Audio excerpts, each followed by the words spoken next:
ఇతర నియోజకవర్గాల నుంచి వేలాది మంది పులివెందుల మండలానికి వచ్చి ప్రతి బూత్ దగ్గర కనీసం ఒక 500-600 మంది ప్రతి బూత్ దగ్గర తెలుగుదేశం పార్టీ కార్యకర్తలు ఇతర నియోజకవర్గాల నుంచి వచ్చిన వాళ్ళు ఉండి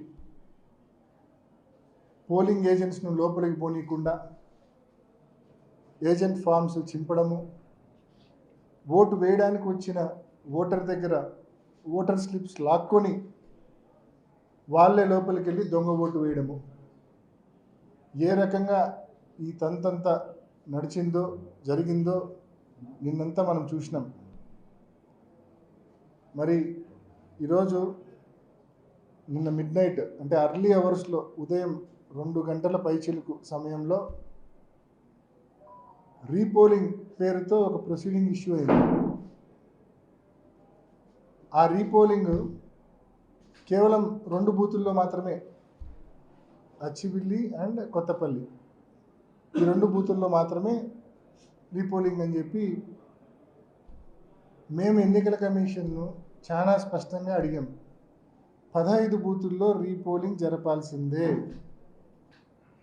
కేంద్ర బలగాలతో మీరు మళ్ళీ రీపోలింగ్ ఈ బైపోల్ కండక్ట్ చేయాల్సిందే అని చెప్పి ఎన్నికల కమిషన్ అడిగినాం అండ్ కోర్టును కూడా ఆశ్రయిస్తూ ఉన్నాం.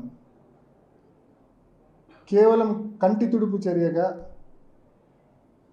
దొంగోట్లు పడినాయి ఆ 2 చోట్ల అని చెప్పి రీపోల్ కండక్ట్ చేయడం అనేది ఎన్నికల కమిషను కోర్టుకు చెప్పడానికి ఒక కారణంగా చూపించేదానికే పెట్టినట్టు మాకు అనిపిస్తూ ఉంది. దీంట్లో ఎటువంటి శాంటిటీ లేదు. ఎందుకంటే ఇట్ ఈస్ క్రిస్టల్ క్లియర్. 15కు 15 బూతుల్లో 15కు 15 బూతుల్లో మొత్తం పడినవన్నీ కూడా దొంగ ఓట్లే. మా ఏజెంట్ని లోపలికి రానిలేదు. మందలు తెలుగుదేశం పార్టీ కార్యకర్తలు, అంత జిల్లా వ్యాప్తంగా ఉన్న కార్యకర్తలందరూ పులివెందుల మండలం మీద పడినారు. చిన్న మండలం 15 బూతుల మీద పడినారు. దాన్ని కవరప్ చేసుకోవడం కోసం ఈరోజు ఈ రీపోలింగ్ అనే డ్రామా ఏమన్నా తీసుకొచ్చారా? లేకుంటే వైఎస్ఆర్సీపీ కోర్టును ఆశ్రయిస్తామని చెప్పింది, కోర్టును ఆశ్రయిస్తే మనం చెప్పుకోవడానికి ఏదో ఒక కారణం ఉండాలి కదా అని చెప్పి ఈ రీపోలింగ్ డ్రామాకు తెరదీశారా? సో ఏది ఏమైనా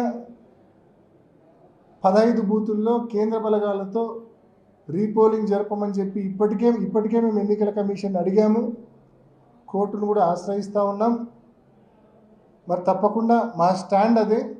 ఈ మాదిరి రీపోలింగ్ పేరుతో కేవలం 2 బూతుల్లో రీపోలింగ్ పేరుతో డ్రామాలకు మీ ట్రాప్లో మేము పడదలుచుకోలేదు. కాబట్టి ఈ ఎన్నికలు మీరు చెప్తున్న ఈ 2 బూతుల్లో రీపోలింగ్లో మేము పాల్గొనదలుచుకోలేదు. మేము బహిష్కరిస్తూ ఉన్నాం ఈ రీపోలింగ్ను. నిన్న ఏ రకంగా మీరు వైఎస్ఆర్ కాంగ్రెస్ పార్టీ పోలింగ్ ఏజెంట్స్ను బూతుల దగ్గర మీ వాళ్ళతో బలవంతంగా దాడి చేయించి, పోలీసుల సంపూర్ణ సహాయ సహకారాలతో మా వాళ్ళ మీద దాడి చేయించి ఏజెంట్ ఫామ్స్ లాక్కొని వెనక్కి పంపించారో, ఏ రకంగా అయితే ఓటర్ల దగ్గర బలవంతంగా ఓటర్ స్లిప్పులు లాక్కొని లోపలికి వెళ్ళి దొంగోట్లు వేశారో, మొత్తానికి నిన్న మీరు ప్రజాస్వామ్యాన్ని కూనీ చేశారు. మొత్తం 15 బూతుల్లో కూనీ చేశారు.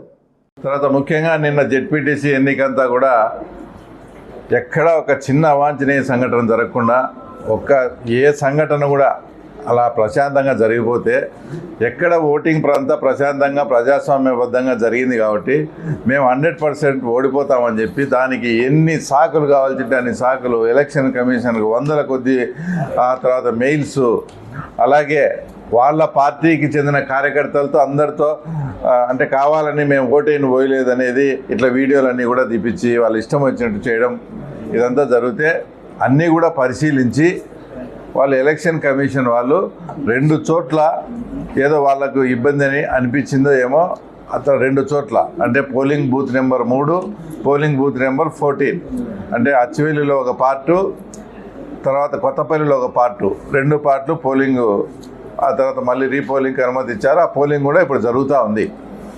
ఇప్పుడు వాళ్ళు అసలు రీపోలింగ్ కావాలని అడిగినదే వైఎస్ఆర్సీపీ పార్టీ. ఇప్పుడు రీపోలింగ్ చేసేటప్పుడు సడన్గా అవినాష్ రెడ్డి గారు మేము ఆ తర్వాత ఎలక్షన్ మనం బాయ్కాట్ చేస్తామని చెప్తాడు. అసలు రీపోలింగ్ కావాలని అడగడం ఎవరు చెప్పిరి? రీపోలింగ్ ఇచ్చిన తర్వాత మళ్ళీ బాయ్కాట్ చేయడం ఎవరు చెప్పిరి? వాళ్ళు చెప్పేదంట మొత్తం 15 బూతులు రీపోలింగ్ అయితే చేస్తామని ఆ తర్వాత ఒక కొత్త వాదన చెప్తున్నారు. నిజంగా మీ దాంట్లో న్యాయం ఉండి నిజంగా అవకతవకలు జరిగి ఉండి 15 బూతులు మళ్ళీ రీపోలింగ్కి వచ్చినా ఇప్పుడు పెట్టిన 2 బూతులు అయితే మళ్ళీ రీపోలింగ్ రావు కదా. ఈ రెండు బూతులు అయితే ఎలక్షన్ ప్రాసెస్ జరగాలి కదా. మీకు నిజంగా ప్రజాస్వామ్యం పట్ల కానీ తర్వాత మీ పార్టీ పట్ల కానీ విశ్వాసము మీ ప్రజల పట్ల ఏదన్నా ఉంటే ఈ 2 బూతులు అయితే ఎలక్షన్స్లో పాల్గొనాలి కదా. ఈ 2 బూతుల ఎలక్షన్ నువ్వు ఎందుకు బాయ్కాట్ చేస్తున్నావు? మీకు క్లియర్గా తెలుసు ప్రజలు ఓటేస్తే మీరు ఓడిపోతారు. దానికి ఇప్పుడు మీరు క్లియర్గా మీరు కానీ మీ ద్వారా రాష్ట్ర ప్రజలు కూడా ఆలోచన చేయండి. రీపోలింగ్ కావాలనేది వాళ్ళే, ఇప్పుడు 2 పెట్టినారు, వాటిలో మీరు పాల్గొనకుండా మీరు బాయ్కాట్ చేసి పారిపోతున్నారంటే దాని అర్థం ప్రజలు మీ వైపు లేరనేదే. ఒకవేళ మీరు అనుకున్నట్టు నిజంగా అన్ని రీపోలింగ్కి వచ్చినా ఈ 2 అయితే మళ్ళీ తర్వాత రీపోలింగ్కి ఏం రావు కదా, ఇవి రీపోలింగ్కి వచ్చినట్టు మళ్ళీ రావు, ఒకవేళ వస్తే మళ్ళీ పట్టునుండి వచ్చేటే ఈ 2 కూడా బాయ్కాట్ చేస్తారంటే ఇది నిస్సిగ్గుగా మీ పారిపోవడమే. ప్రజలు మీ వైపు లేరనేది వాస్తవం. కాబట్టి దాన్ని తప్పించుకునేదానికి ఈరోజు వీళ్ళు బాయ్కాట్ చేయడం జరిగింది.